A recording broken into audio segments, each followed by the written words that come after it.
We're joined now by Jim Steele, the president of Maryland Millions Limited. Jim, thanks very much for taking a couple minutes out of your day. Oh, thank you, Rich. 30 years, that is a tremendous record of achievement for the Maryland Millions event. I was pointing out before the break, this was the first time that a state-bred program had assembled a card to kind of mirror what was happening at the Breeders' Cup. So Jim McKay had a great idea, and it's still going. It is, and this is obviously the 30th year, and I think this is going to be the best Maryland Million that we've ever had. Well, let's talk about that. I know that a lot's going on there at Laurel Park, a lot of renovations. You're really sprucing up the physical plant. Talk about that in the context of what's going on generally in Maryland racing. Well, Maryland racing, we were late to get into the game of slots and having the state help support the horse industry, and we're just starting to come into fruition now. National Harbor, which will be the biggest slots parlor on the East Coast, will come in August of 16. We've reinvigorated our Maryland bred program with 30% bonuses on owner and breeder awards. It's made a big difference. Horses are starting to come back to Maryland. Marylanders are starting to attract stallions. And what makes this even better is what you pointed out. The Stronach Group has now made a solid commitment to the state of Maryland. So we feel like we really have a partner with the racetracks in getting things done. They've spent over $7 million in this last month sprucing up Laurel Park. It's going to be a beautiful day.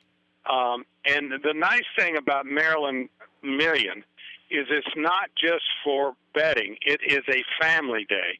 They have pony races. They have face painting for children. We have the Sutter Post Clydesdale. So between every race, there's another event, and it's very kid-friendly. So you'll see lots and lots of kids at Maryland Million.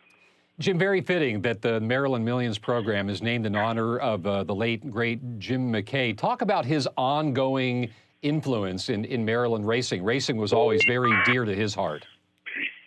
Well, he came back from the first Breeders' Cup, and he got together with Billy Boniface, Joe Kelly, Chick Lang from Pimlico at that time, and said, you know, we ought to be able to put on a program like that only on a state level.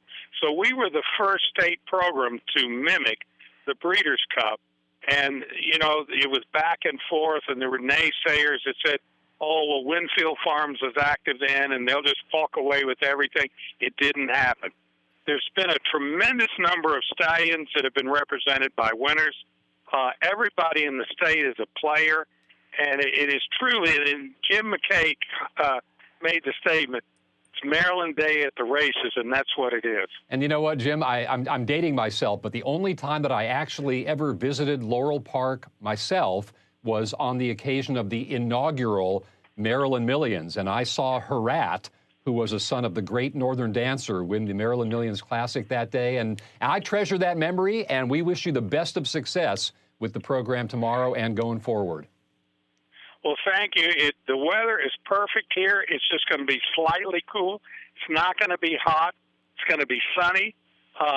And with all the track's help and with all the build-up for this 30th year, it's going to be the best year. It sounds like a great day of racing. We've been talking to Jim Steele, the president of the Maryland Millions Limited. Jim, thanks for taking the time, and we'll have our eyes on Maryland racing tomorrow. In fact, we got eyes on Maryland racing